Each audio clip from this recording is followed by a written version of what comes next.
pero ahora estamos comunicados con nuestro compañero Cristian Arias. Él es integrante de Marcha Patriótica Colombia.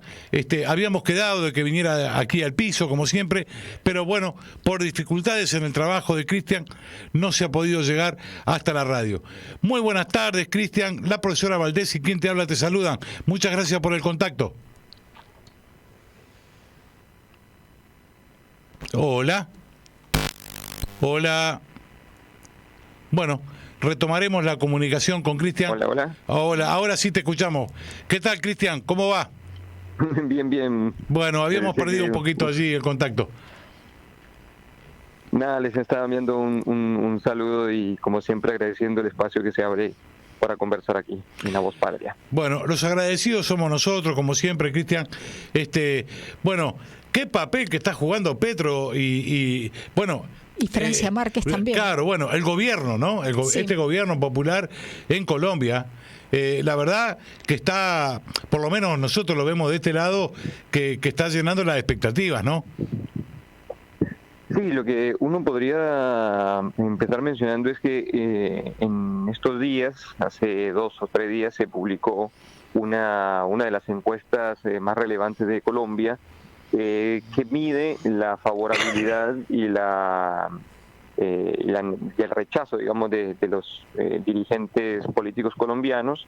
Y haciendo una comparación con los 2 últimos presidentes, Gustavo Petro cuenta con una cifra favorable arriba del 62%. ¡Qué maravilla! Algo que es inversamente proporcional a lo que tenía Duque. Entonces esto me parece que es bastante representativo de las expectativas que se han puesto también del lado de la gente de cara a el proceso de cambio que se está viviendo en el país. Eso me parece que es lo que hay que empezar por mencionar. Y enseguida podríamos decir que eso se debe a una serie de decisiones políticas que han dado muestra de un cambio de rumbo. Yo creo que el primero de esos asuntos está ligado a una nueva política exterior donde Colombia empieza a hablar con otro tono, un tono más de temas propios, un tono más de autonomía, poniendo énfasis en temas como la transición energética, el cambio climático, pero con la perspectiva de los problemas de América Latina, de la periferia, dándole muchísimo valor al tema de la Amazonía. Semanas atrás lo vimos en la COP27 con un discurso que fue muy puntilloso en dar cuenta de que la crisis global y ambiental no la han producido los países periféricos, sino justamente los países más industrializados, y que son ellos los deudores de la protección de los pulmones del mundo como la Amazonía, y que quienes la poseemos, quienes la rodeamos y la custodiamos, tendríamos que tener una retribución a cambio por seguir manteniendo ese espacio vital para el planeta. Y ahí ha propuesto ser un canje de deuda por transición energética y por protección del clima. Y eso me parece que pone a Gustavo Petro en una agenda progresista que es divergente a lo que vimos en los primeros años del siglo, y que lo perfila como un líder global en esta materia, ¿no? Un líder global dentro del progresismo que me parece que asume una postura que no se lo veía tan claramente en campaña, y que creo que puede ayudar a fortalecer el proceso de integración ahora con la perspectiva de cambio también en Brasil con Lula da Silva. Claro, hay una cosa que creo que lo está distinguiendo a Petro, que está teniendo una mirada a largo plazo, ¿sí?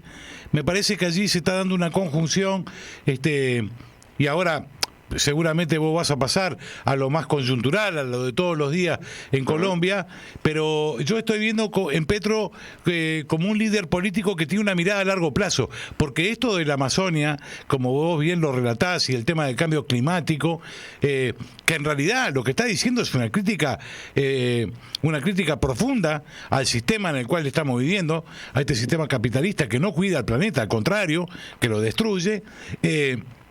Digo, Petro está invitando a que todos trabajemos en un sentido, ¿sí? Y en un sentido bien a largo plazo, es decir, bueno, juntémonos y empecemos a ver cómo cambiamos esto entre todos, y no a partir de, ¿no? Él se pone a caminar junto con el resto. A mí me parece muy interesante esa mirada, porque yo no la estaba viendo en otros referentes latinoamericanos, por lo menos yo no la estaba viendo. No sé si vos coincidís con esto o no. Sí, yo coincido porque eso tiene que ver con una mirada que en lo coyuntural, se ha hecho manifiesta con la guerra europea, ¿no? La guerra de la OTAN en Ucrania, que pone de manifiesto la demanda que tiene el modelo industrial actual vigente. La mayoría de los países subdesarrollados tienen una altísima dependencia de los hidrocarburos, o por lo menos son la mayoría incluso productores y han sido beneficiados por las rentas extraordinarias de la producción de fuentes energéticas fósiles. Entonces son quienes poco discuten este problema. Ahora lo que llama la atención, Petro, es, no necesariamente tiene que ser una interrupción inmediata, sino pensar el modelo civilizatorio que queremos para el futuro, con base en reconocer el problema que nos ha traído el modelo vigente. Yo creo que ahí es donde está la clave de eso. No es un problema de fácil solución, yo creo que es presenta enormes escollos, y creo que es un magnífico desafío para el milenio, empezar a pensar las alternativas, fundamentalmente, y creo yo ahí sí más crítica y radicalmente, al capitalismo. Petro lo dijo de cierta manera, ha hablado de que la acumulación ampliada del capital ha producido una destrucción ampliada de la naturaleza. Entonces, para poder revertir esa destrucción, o para poder detenerla, obviamente implica un modelo que vaya por otra lógica, que no puede seguir siendo la lógica progresista, en el sentido de esta idea de toda modernización y industrialización es lo mejor que puede traer para la humanidad, y es la lógica con la que se ha desarrollado el capitalismo. Ahora, creo que otro de los temas que están en la agenda, que ponen o que elevan esa expectativa de la que hablábamos al principio, tiene que ver con temas como la economía, esto que estamos hablando, y por eso el gobierno ha avanzado con una reforma tributaria que ha sido hasta ahora la más progresista que en las últimas décadas se ha propuesto en el país, sino también con el tema de la paz, ¿no? La idea de una paz total implica la apertura de una serie de procesos de diálogo con grupos armados, entre ellos la insurgencia del Ejército de Liberación Nacional, que es la noticia más reciente, ¿no? La reapertura de esa mesa de diálogos que se ha lanzado nuevamente desde Venezuela, y donde también, entra en conjunción esa política exterior que abre un nuevo episodio, de integración regional, recuperando una relación con una nación hermana, a contramano de lo que venía imponiendo Estados Unidos para el gobierno colombiano. Entonces, yo creo que aquí se abre un nuevo panorama para las relaciones económicas, las relaciones bilaterales y la perspectiva de integración regional, con un escenario de solución política al conflicto, donde además la implementación del acuerdo de paz ya firmado en 2016 con las FARC sea como el puntal que articule una serie de soluciones concretas a problemáticas como la concentración de la tierra, como la integración de comunidades campesinas en proyectos de desarrollo rural alternativo, y un tema que es, creo yo, el escollo más grande con el que se va enfrentando cada vez más Petro, es la solución al problema de las drogas ilícitas. Claro. Valdés. Yo quería preguntarte si no es factible que Petro se transforme un poco en lo que era Chávez, o sea, un líder de una nueva anfictonía de América, porque por otro lado ha mandado o ha sido ella que ha decidido participar de esta comisión de la OEA en Perú, para lograr sostener al gobierno de Pedro Castillo, que tiene esta anomalía de estar todo el tiempo cuestionado por un Congreso que tiene el 81% de imagen negativa en el país. Él tiene más del 60%, pero el Congreso es mucho peor que Pedro Castillo y necesita de toda ayuda internacional posible. Y una cosa que nos tranquiliza a todos, porque el resto de la Comisión de la OEA no es muy confiable, es el hecho de que Francia Márquez esté en esta coyuntura. Bueno, yo diría que cada vez más se va posicionando como un líder regional. Sí. Hay que ver de qué naturaleza. Creo que la idea de los liderazgos también tiene un elemento muy subjetivo, ¿no? Dirían los internacionalistas de primera imagen. No, Sí, no claro. necesariamente esa estructura internacional, sino que aquí ya empiezan a jugar un poco la experiencia, la visión, la concepción del mundo que tiene el líder o la lideresa, y por supuesto pues las condiciones históricas y materiales en las que se desenvuelve, pero creo que esos factores van dándole cierto carácter a su liderazgo.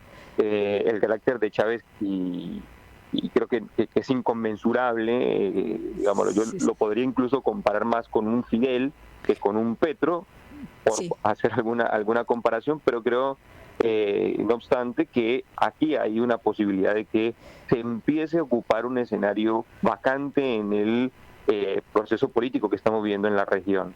Entonces ahí yo creo que la posibilidad de que incluso se revitalicen algunos instrumentos de integración regional parecidos a la UNASUR, ¿no? Puede ser que se les dé más fortaleza a la CELAC o se revivan algunos espacios como la UNASUR, pueden también concretar ese liderazgo, ¿no? Creo que ahí se va a ir acompasando las pretensiones de un Petro líder en la región con una serie de instituciones o ambientes donde ese liderazgo se pueda realizar, ¿no? Donde pueda congregar a las demás naciones y resolver problemas concretos.